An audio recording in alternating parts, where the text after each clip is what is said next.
Hola, ¿qué tal? Un saludo cordial para cada uno de ustedes. Yo soy Andrés Romero Álvarez, del podcast de Andrés. Hoy en esta tarde, en esta noche, a la hora que usted se encuentre observando este contenido, me place anunciarles que nos encontramos con un tremendo invitado. Él es Álvaro Martín, es la voz del baloncesto de la NBA para Latinoamérica, la voz también de la NFL para Latinoamérica.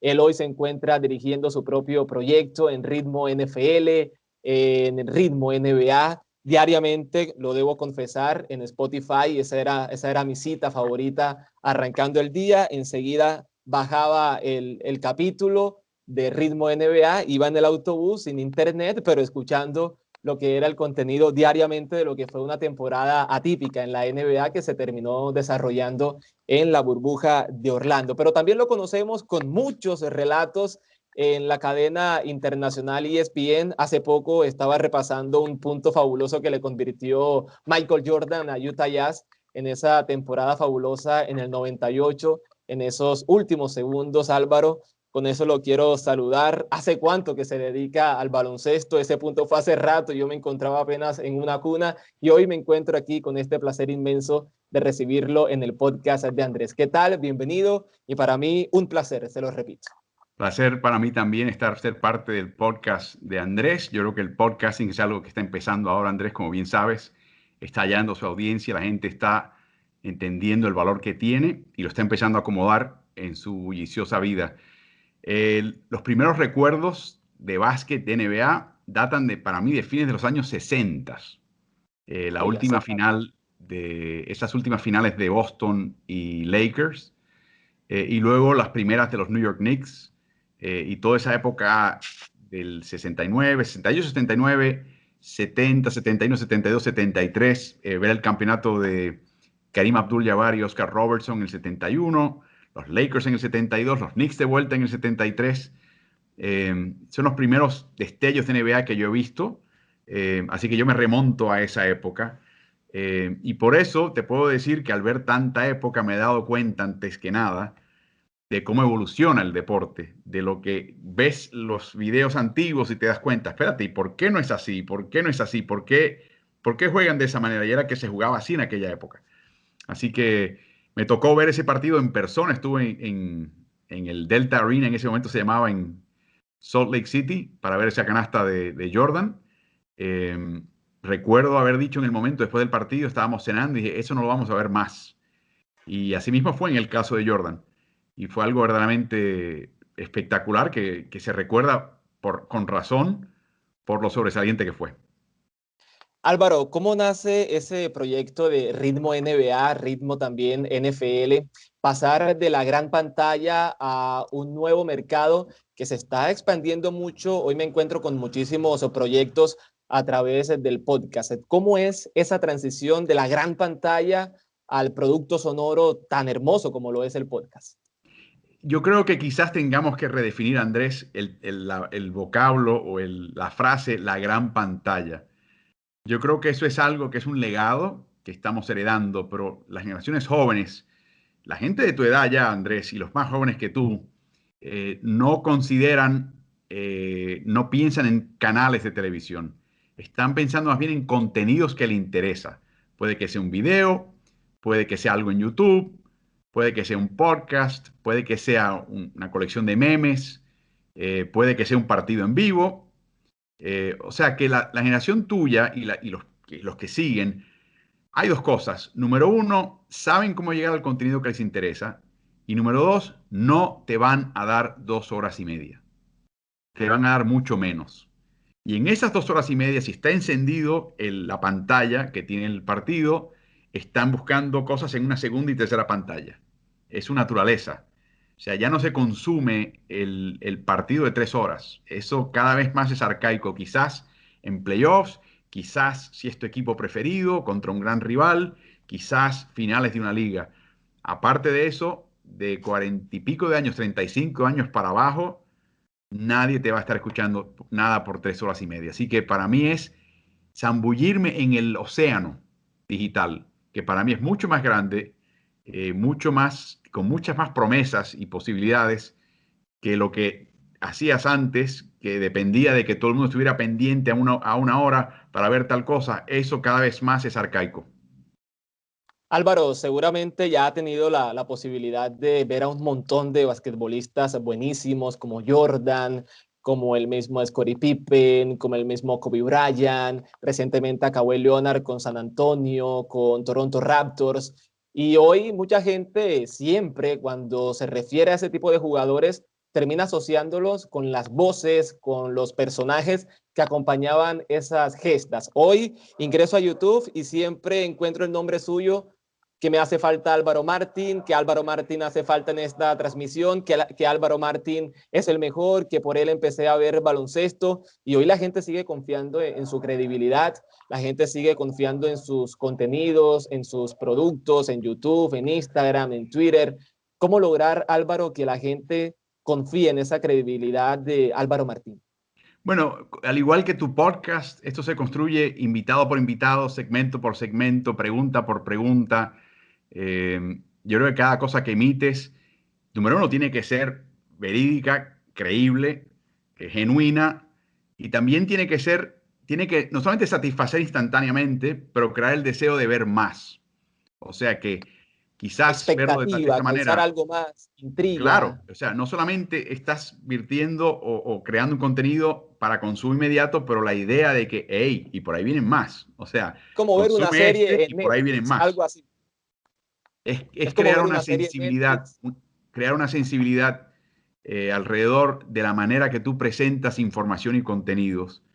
Y luego, como bien sabes también, hay que experimentar mucho, porque lo que le gusta a fulano no le va a gustar a Mengano y mucho menos a Ciclanejo.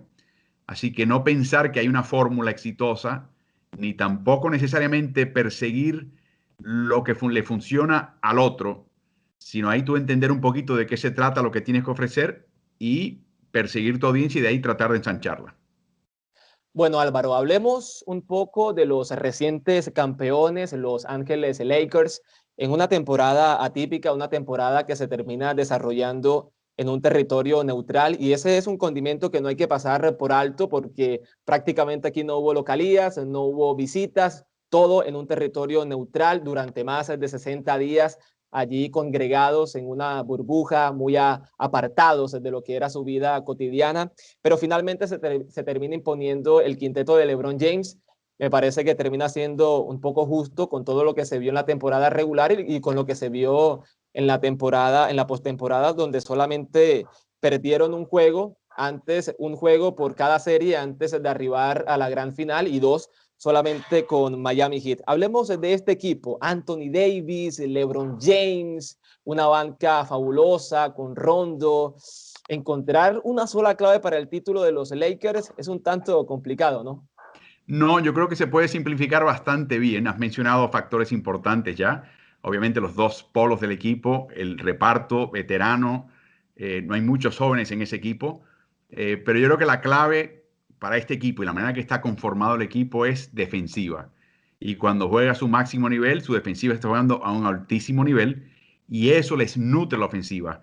Si Los Ángeles, y lo mostró Miami por momentos en estas finales, si Los Ángeles está forzado a jugar solamente en media cancha, es mediocre, francamente. Tienen capacidad de anotar, pero no es un equipo especialmente eficaz en la media cancha. Ellos se nutren de sorprenderte, de amadrugarte, de contragolpear si pueden, de ofensiva temprana, antes de que tú te cuadres y empieces ya a sentarte defensivamente.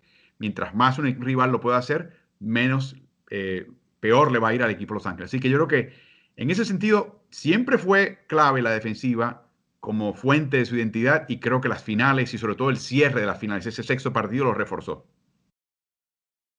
Bueno, Álvaro, en esa burbuja el equipo de Los Ángeles Lakers contó con dos hombres fundamentales, uno LeBron James, el otro Anthony Davis.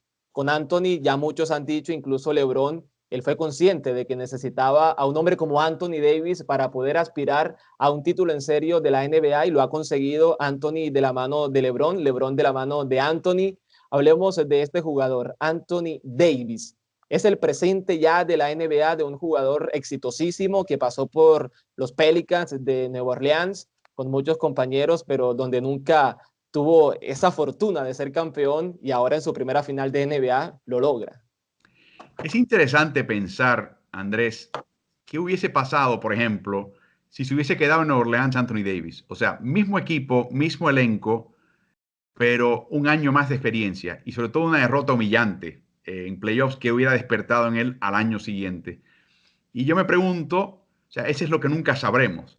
Lo que le permite LeBron James a Anthony Davis es tener taller en momentos de alto riesgo, donde hay mucho en juego. Y eso no iba a llegar tan temprano en Nueva Orleans. Pero sin lugar a dudas es un jugador tan extraordinario que era cuestión de tiempo en Nueva Orleans o en Los Ángeles para que él llegase a expresar todo su talento. Y para mí, el principio de esta serie, los primeros dos partidos seguramente, era el jugador más valioso de las finales, de haber ganado Los Ángeles en aquel momento. Para mí, él había rendido a un nivel superior al de cualquiera, incluyendo el de LeBron. Y para mí, de nuevo, estamos en este proceso que yo creo que LeBron lo entiende y conscientemente lo acepta. Eso no quiere decir que lo facilite mucho, pero lo acepta. La idea de que Anthony Davis puede extender su ventana de campeonatos. Es el tipo de jugador que cuando a él empiece su cuerpo a fallarle y no pueda jugar tantos minutos y no pueda hacer con energía lo que hacía hace 10 años, Davis va a empezar a suplir eso y cómo. Así que para mí lo interesante es ver el proceso del cambio de mando que se postergó. Parecía al principio de finales que Davis iba a empezar a sentarse como el jugador más valioso del equipo. Al final, por una serie de razones, ese no fue el caso y LeBron empezó a asentar su candidatura. Me pregunto cuántos años pasarán, quizás tan temprano como el año que viene, donde ya quede bien claro a ojos de todo el mundo, no, este es el equipo de Anthony Davis y LeBron es una figura importantísima, pero este equipo llega hasta donde lo lleve Anthony Davis. Veremos. Sí, es una locura lo de LeBron James con 35 años, 17 temporadas, 10 finales, mejor dicho, más de la mitad de su carrera siempre finalizando con finales, siempre finalizando con ese partido decisivo en la NBA. Álvaro, en esta temporada vimos a LeBron James ya siendo casi que su ocaso en la carrera y a una estela de jugadores jóvenes maravillosos, Tyler Herro, se encuentra también Jason Tatum, está Luka Doncic, el hombre de Dallas Mavericks. Yo particularmente por Luka Doncic siento un poco de debilidad en su juego. Es un jugador maravilloso y que tiene mucho temple, mucho temple. Él frente a los Clippers hizo una serie maravillosa, pero no se le termina dando esa clasificación. También a Jamal Murray, que lo tuvimos acá en Medellín, en un campamento de NBA. Y también se me olvidaba por allí el nombre de Giannis Antetokounmpo, no puedo olvidarme de Giannis Antetokounmpo, un jugador fabuloso que está quemando esas experiencias en postemporada, seguramente va a regresar un poco más fuerte, ya no cometiendo tantos errores, ya cuidándose también más en su parte física. ¿Cómo analizamos esta nueva generación de jugadores de NBA que son muy buenos, que tienen unos niveles muy similares? ¿Cómo los analizamos? Bueno, dicen que solamente hierro puede pulir hierro, ¿no?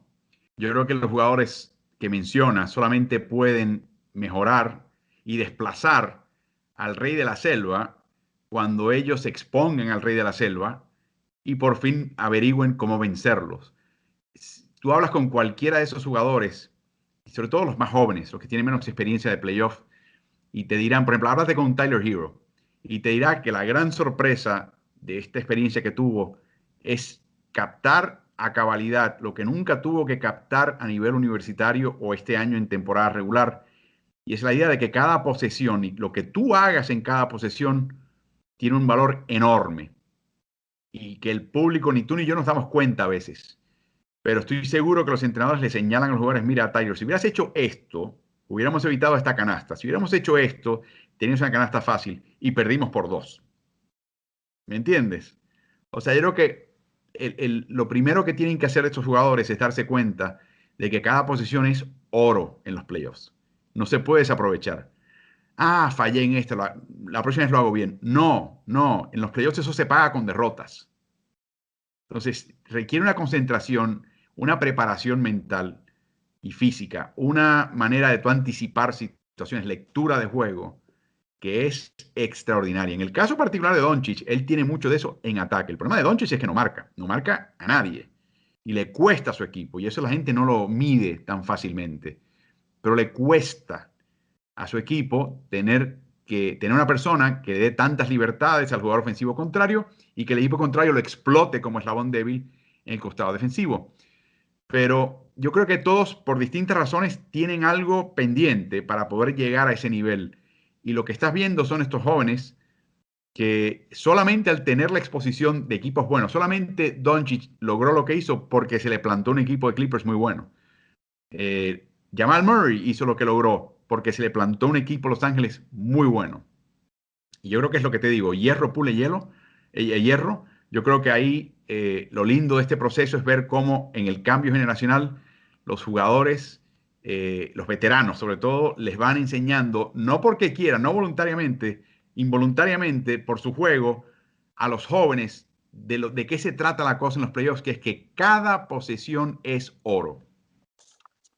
Sí, a propósito de eso, creo que le costó muchísimo a Jason Tatum, sobre todo en varios pasajes de algunos compromisos con Boston Celtics, y se le notaba eso que acaba de mencionar. A propósito de Boston Celtics, ya con este título de Los Ángeles, se le acaba el rótulo de decir que es el equipo más veces campeón de la NBA. Hablemos un poco de Boston Celtics, un equipo que ha tenido en las últimas temporadas 3 finales de conferencia, 2 en 2016, 2017, 2017 y 2018, y ahora recientemente frente a Miami Heat. ¿En qué podría estar fallando Boston Celtics, que siempre le hace falta ese centavito para el peso?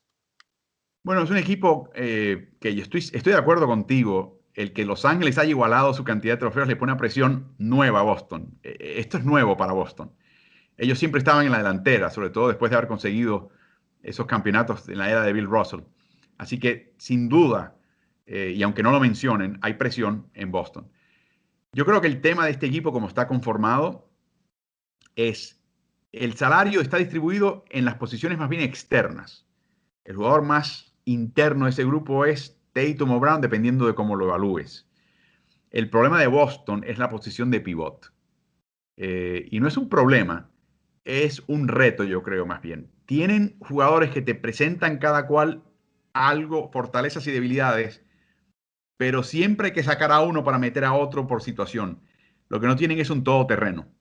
Y por todoterreno no quiero decir un tipo que mida 2,13 m necesariamente, pero que te pueda crear tantas situaciones, que te pueda marcar el pick and roll, sobre todo de gente más baja en estatura, que pueda rebotear, que tenga el físico para rebotear, que pueda marcar en el poste a un equipo que tenga un Anthony Davis. ¿Quién va a marcar a Anthony Davis en Boston? ¿Quién lo va a marcar? ¿No? En una posible final entre Boston y Lakers. No tienen ese jugador, muy pocos equipos lo tienen, pero particularmente Boston, si me preguntas qué le falta a Boston, es resolver el tema del pivot. Tienen de nuevo calidad en Daniel Size, calidad en Robert Williams, en Scanter te das unas cositas, pero ¿quién es el que va ahí a jugar importantes minutos y aportarle al equipo un montón de cosas que el resto del cuadro no tiene? Así que veremos si Rob Williams se convierte en ese tipo de jugador. Le han dado mucha confianza y mucho tiempo. Sorprendente la cantidad de tiempo que le dio Brad Stevens en estos playoffs a Rob Williams. Así que quizás sea Rob Williams la respuesta a esta pregunta. Álvaro, ya para finalizar, para no quitarle ya más tiempo, finalicemos con 2 preguntas. La primera, la que tiene que ver con la burbuja de la NBA y su organización. ¿Por qué fue tan exitosa? No hubo ningún escándalo, fue algo maravillosamente organizado y que puede servir de ejemplo para otros deportes. Bueno, la liga ya había perdido un montón de dinero con la cancelación, o la suspensión de la temporada y la cancelación segura de partidos.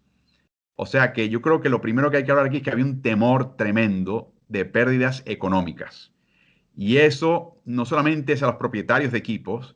Recordemos que todo lo que entra en la NBA se divide equitativamente 50-50 entre jugadores y propietarios y clubes. Así que son socios. Y yo creo que los jugadores también se dieron cuenta, hey, esto es un golpe económico durísimo. Añade, y para contestar tu pregunta, se gastaron 180 millones de dólares para poder armar una concentración en Orlando. O sea, no escatimaron esfuerzos, presentaron todo tipo de tecnología de pruebas y sanitarias de primer nivel, porque se les iba la vida, porque económicamente necesitaban tener esa temporada y definir un campeón. Así que lo que sí sorprende es que hubo ese tipo de unanimidad, que dentro de todo no hubo situaciones raras o escandalosas o problemáticas, que se cumplió como debió haberse cumplido. Yo creo que extenuó a un montón de gente. Yo creo que desde el comisionado para abajo están todos extenuados. Y lamentablemente, al desplazar la temporada y en la necesidad de volver a empatar el ritmo usual de octubre a junio, tendremos un par de temporadas atropelladas en los próximos años, Andrés, para tratar de nuevo entrar en el ciclo normal de octubre a junio. Y ya para finalizar, ahora sí, la pregunta caprichosa, arbitraria, Álvaro, esos 5 jugadores de NBA, y bueno, soy un poco atrevido con esto, pero esos 5 jugadores de NBA que más haya disfrutado relatarles compromisos, ¿cuáles han sido? Bueno, yo vi jugar a Bill Russell, que no relaté nunca sus partidos, era un niño. Así que, pero me hubiera gustado porque creo que él imponía una voluntad en el juego que creo que solamente hemos visto en el caso de Michael Jordan hacerlo de esa manera. Y él no era un anotador, que es lo curioso. La gente no se da cuenta que Bill Russell no era un anotador, pero él era el que movía toda la liga. Él era el eje de una liga completa. Así que yo lo colocaría en ese grupo. Por supuesto, hay que incluir a jugadores como Michael Jordan. Yo vi ya el final de la carrera de Larry Bird, inclusive de Magic Johnson. Podría incluirlos porque los vi jugar, pero preferiría no hacerlo. También dejo fuera a Walt Frazier, que era el armador de los Knicks, que para mí era un jugador muy subestimado, excelente jugador. Así que ahí pasas a la época moderna y ahí entran los Tim Duncan, Shaquille O'Neal, que aparte de ser un jugador que dominó cuando estaba joven y en plenitud, como ningún otro jugador de NBA, eh, tuve la capacidad y la oportunidad de caminar un día detrás de él en un pasillo en Staples Center y él pasó por un umbral de la puerta, tuvo que achicarse para poder pasar y era tan grande y ancho que yo no podía ver quién estaba del otro lado. O sea, como espécimen humano era algo impresionante, o sea, te dejaba la boca abierta. Eh, y por supuesto vi jugar a Kobe, veo jugar a LeBron James, o sea que hay toda una gama de jugadores ahí y te digo, no incluyo a Will Chamberlain, o sea, no incluye un montón de jugadores, Gail Goodrich, Pete Maravich, hay un montón de jugadores que a ustedes quizás no les suenen, pero eran jugadorazos en su época y los vi jugar, pero no narré sus partidos, así que yo te diría entre los que me mencionas, ahí está el grupo más o menos que despuntan. Con ellos creo que podemos armar un equipito. Ojalá se continúen produciendo ese tipo de documentales, de trabajos audiovisuales como El Último Baile de Netflix, para que muchos puedan conocer lo que fue el baloncesto en esa época maravillosa con Chicago Bulls, que también entiendan que no solamente era Chicago ese equipo fuerte, sino que hubo muchos más equipos como los Pistons de Detroit, equipos como el mismo Utah Jazz, que tuvo a equipos maravillosos, nóminas muy buenas y un tinglado de quintetos que de verdad fueron maravillosos en el mundo de la NBA. Álvaro, para mí un placer. Gracias por acompañarnos en el podcast de Andrés. Antes de marcharnos, vamos a recordar cuáles son esos canales de Álvaro Martín hoy dirigiendo su proyecto en Ritmo NBA, Ritmo NFL, en Spotify. Eso es muy sencillo. No hay que tener cuenta premium para escuchar podcast. Es una ventaja enorme para los que no tienen ese acceso económico para pagar una cuenta premium. Sin eso, puede fácilmente escuchar Ritmo NBA en Spotify, también en Apple Podcasts. Lo pueden encontrar en YouTube, lo pueden encontrar en Facebook, en Instagram, en Twitter. No hay ninguna complicación. Ritmo NBA, Ritmo NFL y listo. Y también tiene la posibilidad de recibir un newsletter para que esté allí siempre actualizado de las noticias deportivas, tanto de baloncesto como de NBA, de baloncesto como de NFL con Álvaro Martín, y él siempre siendo esa voz para Latinoamérica, muy conocido acá en esta parte del continente. Y hay noticias, escuchen, vean el último contenido de Álvaro Martín hablando sobre el posible reinicio o el posible inicio de la próxima temporada, antes quizás de que acabe este año tan congestionado, un año que dejará muchas enseñanzas como lo es el 2020, para la RAE no le gusta 2020, pero listo, 2020, 2020, en este año fabuloso. Álvaro, gracias por acompañarme, para mí un placer y siempre bienvenido en el podcast de Andrés. Andrés, muchísimas gracias por tu paciencia, por haberme invitado al programa. Te deseo Sí, mucho aquí éxito donde nos ven, esta entrevista estaba pactada, pero hace mucho y tiempo. has sido muy paciente y te agradezco esa paciencia. Lo prometido siempre es deuda, así que Te deseo mucho éxito en el podcast de Andrés, que creo que promete. Y como siempre hemos hablado tú y yo, el talento no es monopolio de nadie, lo hay en donde quiera que haya un ser humano. Es cuestión de ver cómo se pueda potenciar. Así que te deseo mucha suerte, salud y éxito. Un abrazo. Bueno, Álvaro, muy amable, muchas gracias. De verdad que ha sido lo mejor que me ha pasado este mes. Muy Tranquilo, amable por tranquilo, te lo atender. agradezco muchísimo. No, tranquilo, gracias a usted. Cuando esté Manténme listo, yo le informado. mando todo Sí, y le mantengo manténme informado. informado de cualquier cosa que pase en Colombia en tema de básquet. Ok. Y hacemos otro podcast más adelante, quizás antes de comenzar la temporada. Bueno, fabuloso, muchas gracias. ¿Ok? Vale, pues, Cuídate, muchas muy amable. gracias. Hasta Gracias a luego. usted. Chao. Chao.